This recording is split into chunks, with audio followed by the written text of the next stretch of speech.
Very good morning to all of you. Now in this class we are going to discuss all the important question answers of sample paper 1 class 8 term 2 exam. So whatever the questions have been given in sample paper, these questions are very important for your exam. So let's we discuss one by one with the answer also. So first of all we start from question number 1.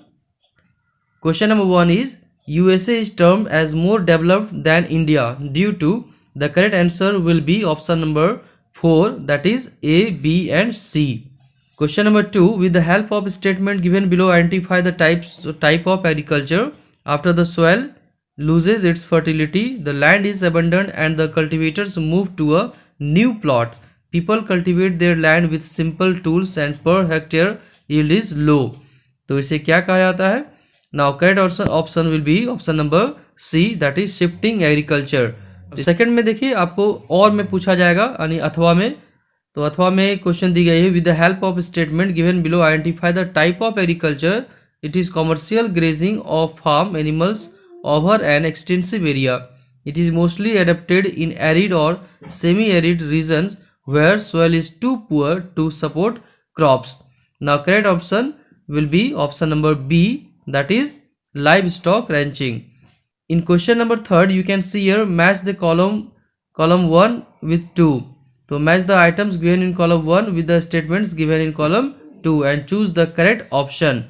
तो यहाँ पर देखो नीचे में दी गई है option number A, B, C and D. तो यहाँ पर आपको मैं बता दूं कि इसका आंसर होगा ऑप्शन नंबर A. मीन्स 1 का 3 होगा, 2 का 4 होगा, 3 का 2 होगा एंड 4 का 1 होगा. क्वेश्चन नंबर 4, तो read the graph given below carefully and name the states union territory with lowest and highest sex ratio in India. तो आपको यहाँ पर देखना होगा कि कहाँ पर कौन से स्टेट में सेक्स रेशियो कम है और कहाँ पर ज़्यादा है. नाउ आंसर विल बी, यहाँ पर आंसर होगा जो लोवेस्ट सेक्स रेशियो होगा वो चंडीगढ़ होगा और हाईएस्ट सेक्स रेशियो जो होगा वो केरला होगा. Now question number 5, which one of the following was the basic idea behind the surveys and reports by the British government. तो यहाँ पर करेक्ट ऑप्शन होगा 5 का C, to know about India before it could administer it effectively. Question number 6, which one of the following was a major factor in strengthening the national movement in India. The correct option will be B, discontent among the masses against the colonial rule. Now see here in question number 7, fill in the blanks has been given here. तो यहाँ पर first question है 7 का, fill in the blanks की. The British ruled India for about dash years. कितने सालों तक British ने हमारे देश पर राज किया. Now answer will be here 200. तो आपको यहाँ पर 200 years लिखनी है. Number 8, who two among the following had fought the battle of Plassey. तो यहाँ दोनों में प्लासी की बैटल में किसने पार्टिसिपेट किया था. Answer will be option number B, that is Sirajuddaulah and Robert Clive. Question number 9 में भी यहाँ पर मैचिंग दी गई है, आपको मैच करना है और इसका करेक्ट ऑप्शन होगा C, option number C, that is A का 3, बी का 1, सी का 4 एंड डी का 2. Now question number 10, name the land revenue system introduced by the British in India with the help of features given below. तो यहाँ पर देखो कुछ features दी गई, विशेषताएं दी गई लैंड रेवेन्यू की. आपको इन लैंड रेवेन्यू को पढ़कर ये जानना है कि ये कौन से सिस्टम में या कौन से नियम में ये सारी पॉइंट्स इम्प्लीमेंट किए गए थे, लागू किए गए थे. जैसे zamindar was given hereditary rights of the land, it was introduced in Bengal province, it was introduced in 1793, it was introduced by Lord Cornwallis. ये सारी चीज़ें कौन से रेवेन्यू सिस्टम की गई थी. इसका आंसर होगा permanent revenue system. Question number 11 is that who was the last governor general of India. Bharat के लास्ट गवर्नर जनरल कौन थे. Now correct answer will B 11 का यहाँ पर सी होगा, Lord Mountbatten. You can also see here question number 12, that is who among the following had designed the Indian independence act 1947. तो Indian independence act 1947 को design किसने किया था. Now correct answer will be option number A, Clement Italy. Question number 13, define the term alliance. आपको मैंने class में बताया भी था कि अलायंस मीन्स क्या होता है. मीन्स जो गठबंधन होती है इसकी डिफिनेशन क्या होती है. तो यहाँ बहुत ही सिंपल इसका आंसर है, तो मैं आपको बता रहा हूँ पढ़कर भी। तो अलायंसेज और fronts are formed by the political parties before the elections who come together to contest the elections. If they win they form coalition form of government.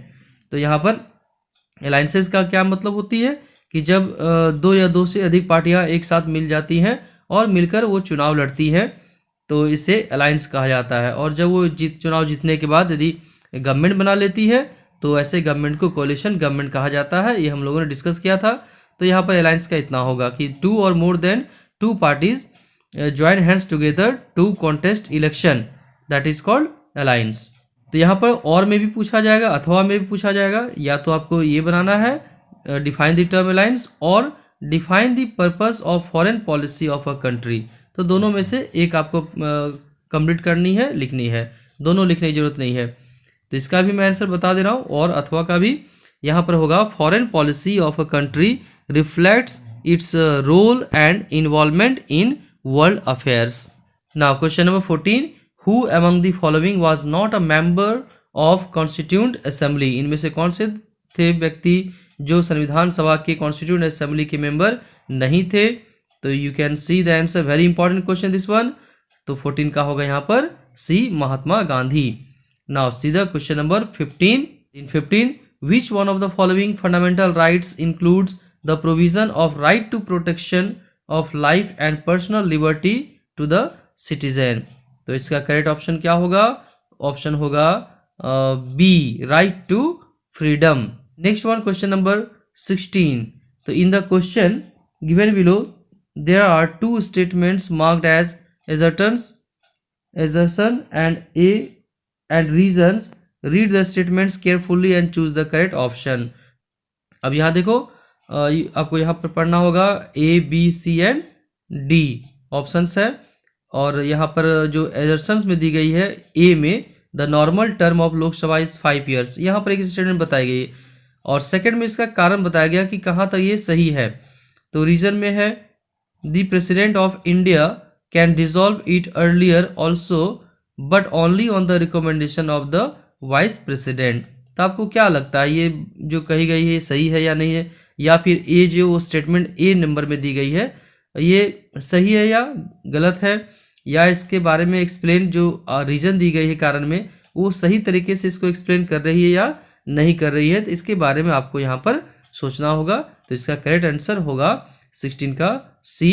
यहाँ पर ये क्या है आंसर होगा, A is correct but R is incorrect. Now next one, question number 17, which house of parliament has more power regarding the money bill. तो money bill से related जो power होते हैं उसमें कौन से हाउस को ज्यादा पावर होता है? ये सिंपली है लोकसभा, इसका आंसर होगा Lok Sabha has more power.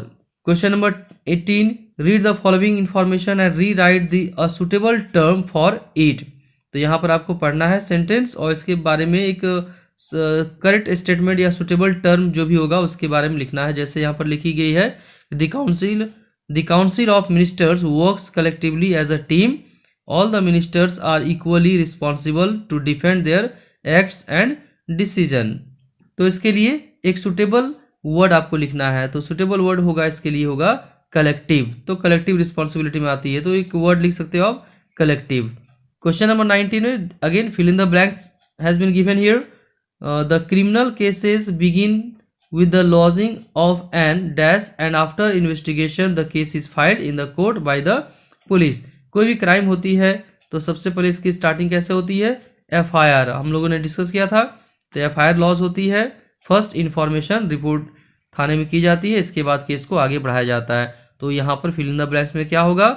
FIR means first information report. Now again ये ऑब्जेक्टिव क्वेश्चन के सीरीज में ये लास्ट क्वेश्चन है, question number 20। Again matching has been given here, match करने के लिए दी गई है।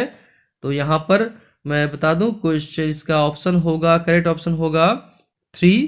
तो यहाँ पर नहीं दी गई है, लास्ट में मैं बताऊंगा नेक्स्ट पेज में। तो यहाँ पर कॉलम ए कॉलम बी को आपको मैच करनी है और इसका आंसर होगा ऑप्शन नंबर 3। तो यहाँ पर 3 में क्या होगा? ए का 4 होगा, बी का 1 होगा, सी का 3 होगा और डी का 2 होगा। तो यहाँ पर ऑब्जेक्टिव क्वेश्चंस कंप्लीट होता है। नेक्स्ट में हम लोग जाएंगे क्वेश्चन नंबर 21 से। क्वेश्चन नंबर 21 है the quality and section B starts from here. तो question number 21, the quality and quantity of people and a country determine its human resource, explain the statement.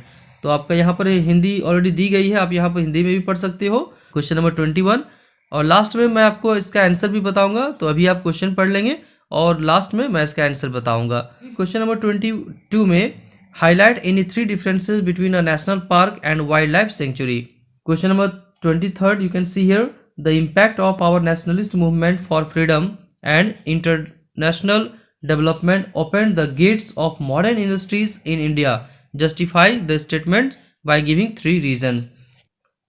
23 का और मैं भी बता दूं, explain the condition of farmer under the British rule in India. Now 24 में directive principles work for the welfare of the people, so many directive principles have been implemented and they have become either legislation or fundamental rights, support the statement with the help of 3 examples। तो 24 के लिए भी और question है, तो इस अथवा में दी गई है, और ये अथवा में क्वेश्चन है the impartial attitude of being secular has been guaranteed in several ways at various places in the constitution, justify the statement with the help of 3 examples। Question number 25, the Lok Sabha controls the council of ministers, support the statement with 3 arguments। Question number 26, अब यहाँ देखिए question number 26 में आपको passage दी जाएगी, आपको इन passage को पढ़ना है और इसी पैसेज के बेस्ड पर आगे क्वेश्चन पूछा जाएगा जिसको आपको ढूंढकर आपको बनाना है, सॉल्व करनी है। ये पैसेज देखो कुछ भी हो सकता है, तो आपको जस्ट यहाँ पर एक एग्जांपल दी गई कि इस तरह के क्वेश्चन पूछे जाएंगे ताकि आप अपनी प्रिपरेशन को अच्छे तरीके से कर पाएंगे, और जो भी पैसेज है उन पैसेज को भी देखना होगा। ये पैसेज कहीं से भी पूछा जा सकता है, इसकी कोई गारंटी नहीं रहती है, बट अभी जो सैम्पल पेपर में दी गई है तो बहुत बार ऐसा होता है कि आपको जो सैम्पल पेपर में पैसेज दी जाती है उसे पूछा जाता है, रिपीट किया जाता है। तो इसलिए आप इसको भी पढ़ लेंगे, मैं इसे पढ़ने नहीं जा रहा हूँ, आप इसे खुद से पढ़ेंगे स्क्रीनशॉट लेकर के, या फिर वीडियो पॉज करके आप इसको पढ़ लेंगे और इसका आंसर मैं बता दूंगा, और आंसर आप खुद भी देख सकते हो। तो यहाँ पर देखो आंसर 26.1। तो पैसेज पढ़ने के बाद आपको यहाँ पर क्वेश्चन दी जाएगी कि हाउ दी गई है, how is human resource not fully tapped in many countries. यहाँ पर ऑप्शन दी गई है by educating them, by improving their health condition, C में है by giving them money, and D by improving their skills. Question number 26 का 26.2, why is it important to develop human resources. Human resources को develop करना important क्यों है।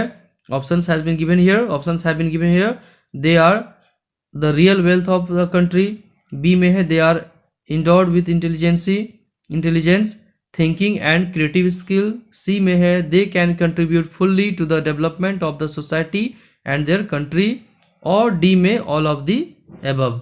26.3 में which of the following statements is incorrect with respect to human capital। Human capital से related कौन सा statement है जो यहाँ पर रॉन्ग है। तो आप यहाँ पर पढ़ सकते हो वीडियो को पॉज करके। एंड नाउ क्वेश्चन नंबर 27, तो 27 में भी आपको पैसेज दी जाएगी और यहाँ से भी 3 क्वेश्चन पूछी जाएगी, तो आप इसको पैसेज को पढ़ेंगे और इसके बाद से जो क्वेश्चन दी जाएगी उसे आपको सॉल्व करनी है। तो यहाँ पर जो क्वेश्चन दी गई है, question have been given here in 27.1 में which areas are called coastal areas। 27.2 में what was used for dyeing clothes। options have been given, A spices, B saltpeter, C indigo and D cotton। 27 में है 27.3 choose the most suitable title from the options given below to the above given source। Options have been given here, A establishment of Indian trading centers, B establishment of company rule in India, C European trading companies in India, and D establishment of British government rule in India।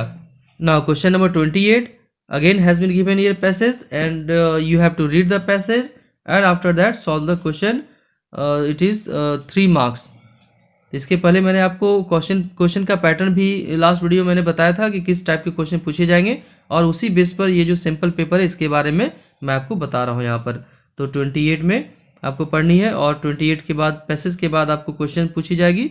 यहाँ पर देखो question, you can see here question number 28.1 first question, which one of the following is a unique feature of Indian democratic setup. तो यहाँ पर कौन सा एक unique feature है हमारे इंडियन डेमोक्रेटिक सिस्टम का या सेटअप का। तो यहाँ ऑप्शन दी गई, ए में single unified and integrated judicial system, B का hierarchy of judicial system in is different in every Indian state, C में है united and under executive judicial system, and D double and united integrated judicial system. 28.2 question number में है, in which court a judgement given by the lower court can be challenged, choose the correct option. Option number A supreme court, B high court, C subordinate court and C court of magistrate. Question number 28.3, which one of the following options represents the Indian judicial hierarchy. Option number A high court, court of magistrate, subordinate court, supreme court, B supreme court, subordinate courts, high courts, courts of magistrate and C supreme court, high court, subordinate courts, court of magistrate, या फिर D में high court, supreme court, subordinate courts, courts of magistrate. Now question number 29, it comes under section सी।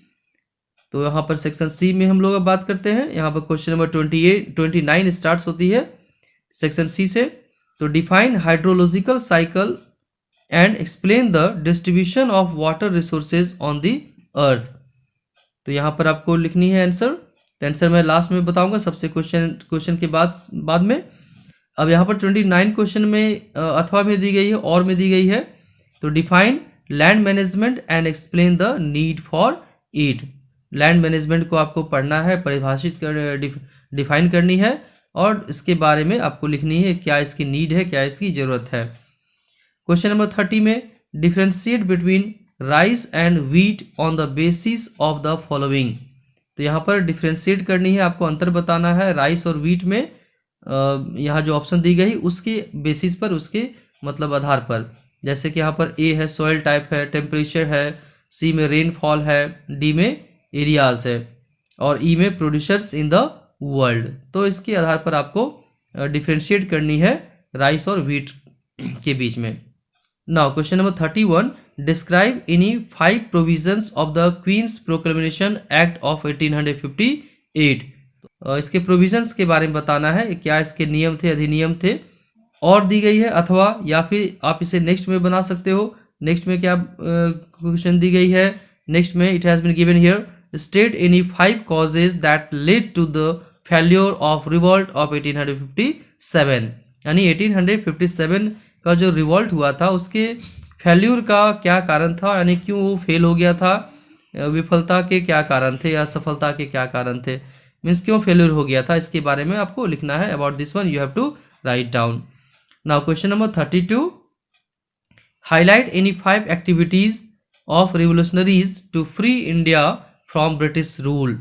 यानी कि India को free करने के लिए, अब इंडिया को आज़ाद करने के लिए रिवोल्यूशनरीज ने क्या क्या काम किए थे, क्रांतिकारियों ने क्या क्या एक्टिविटीज़ की थी, उनके बारे में आपको लिखना है यहाँ पर। या फिर आपको और भी दी गई है, अथवा में दी गई है कि highlight any 5 demands of the Indian national Congress during the nationalist movement. तो जब नेशनलिस्ट मूवमेंट हो रही थी उस समय कांग्रेस की क्या डिमांड्स थी, तो उन डिमांड्स को आपको लिखना है। Question number 33, describe the kind of vision and values that were kept in mind by the constitution of India while making the Indian constitution. यहाँ आपको बताना है कि जब कॉन्स्टिट्यूशन को बनाया जा रहा था तो बनाते समय जो जिन लोगों ने कॉन्स्टिट्यूशन बना रहे थे उन लोगों ने अपने माइंड में क्या रखा था, किन बातों को मतलब ध्यान में रखा था कि हमें क्या क्या करना है, कौन कौन से एरियाज में काम करनी है, तो किन बातों को ध्यान में रख करके उन लोगों ने कॉन्स्टिट्यूशन को प्रिपेयर किया था। क्वेश्चन नंबर 34 में explain the financial and judicial powers of the president of India. तो प्रेसिडेंट ऑफ इंडिया, भारत के राष्ट्रपति जो होते हैं प्रेसिडेंट है, तो उनके फाइनेंशियल और जुडिशियल पावर के बारे में आपको लिखना है यहाँ पर। नेक्स्ट वन, यहाँ पर देखिए और में भी दी गई है, या तो आप ये बनाएंगे या फिर नेक्स्ट क्वेश्चन जो पूछी गई है इसे आप सॉल्व करेंगे। जैसे explain the election and removal process of the president of India, यानी प्रेसिडेंट ऑफ इंडिया को कैसे रिमूव किया जाता है, कैसे उसके पोस्ट से हटाया जाता है, इसके बारे में आपको प्रोसेस लिखना है। नेक्स्ट क्वेश्चन, अब देखिए question section D starts from here 35। यहाँ पर आपको मिलेंगे मैप वर्क। तो मैप वर्क आपको दिखना शो करनी है, सॉल्व करनी है। ए में दी गई है 2 places A and B have been marked on the given outline map of the world। यहाँ पर एक आपको मैप मैं दिखाऊंगा, वर्ल्ड मैप। इस वर्ल्ड मैप में ए और बी आपको मार्क की गई है, और ए में क्या दिखाना है आपको, identify them and write their correct names on the lines drawn near them. A में क्या दिखाना है, a region of high rainfall, and B में अ टाइप ऑफ फॉरेस्ट। ये आपको लिखना है। जहाँ पर ए होगा वहाँ पर आपको लिखना है कौन सा एरिया है जो हाई रेनफॉल का एरिया है, और बी जहाँ पर दी गई है मैप में वहाँ आपको बताना है अ टाइप ऑफ फॉरेस्ट, एक फॉरेस्ट का प्रकार बताना है, एक फॉरेस्ट का टाइप। नाउ नेक्स्ट में इसी में पूछा गया, नेक्स्ट में on the same political outline map of the world locate and label the following. उसी में सी और डी में जो क्वेश्चन दी गए हैं उसे भी आपको दिखाना है, जैसे a low rainfall area in South Africa, और डी में कॉनिफेरस फॉरेस्ट एरिया, जो कॉनिफेरस फॉरेस्ट एरिया है उस एरिया को आपको शो करना है। तो this is question number 35। And now 35B let's we talk. तो 35B में यहाँ पर दी गई है on the given outline map of India. अब यहाँ पर देखो इंडिया में पूछा गया है, मैप ऑफ इंडिया में identify and label the following. A में the place from where Bahadur Shah Zafar lead the revolt of 1857। वह प्लेस को आपको शो करना है जहां पर बहादुर शाह जफर ने 1857 का रिवॉल्ट को स्टार्ट किया था। ना क्वेश्चन नंबर 35 का बी में question is that on the given outline map of India identify and label the following. आपको यहाँ पर पॉलिटिकल मैप ऑफ इंडिया में आपको शो करनी है, क्या शो करनी है, A the place from where Bahadur Shah Zafar lead the revolt of 1857। वह प्लेस को जहां पर 1857 का रिवॉल्ट बहादुर शाह जफर ने लीड किया था।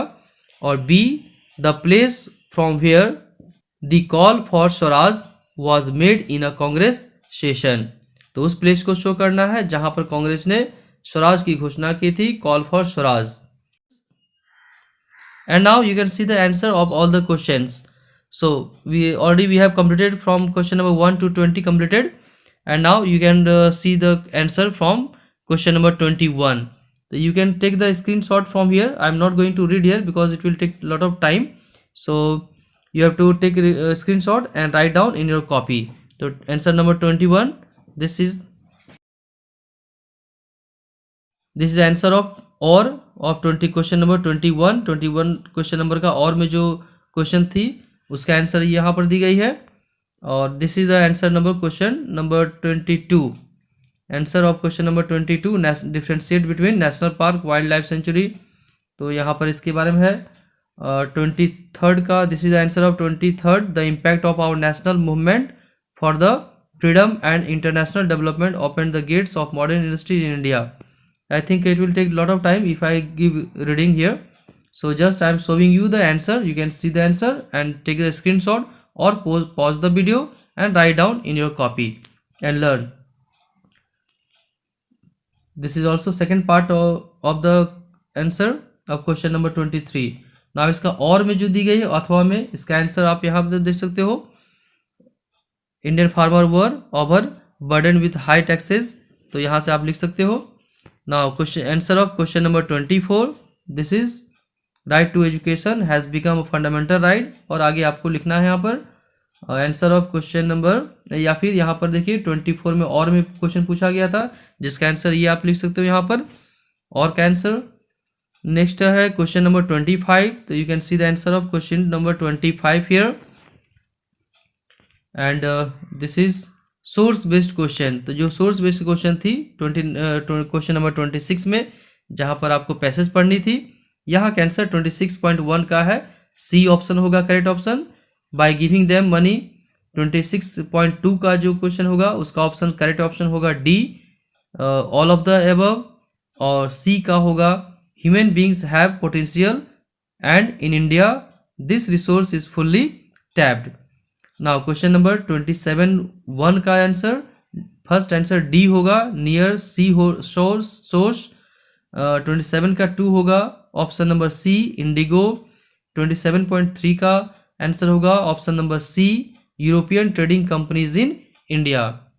ना क्वेश्चन नंबर 28 का आंसर 28.1 में ऑप्शन नंबर होगा, correct option will be A, single unified and integrated judicial system. Question number 28.2 का आंसर होगा option number B, high court. And question number 28.2 का आंसर होगा option number C, supreme court, high court, subordinate courts, court of magistrate. Now let's we talk about section C. तो section C में you can see here question number 29, answer of question number 29 you can right from here.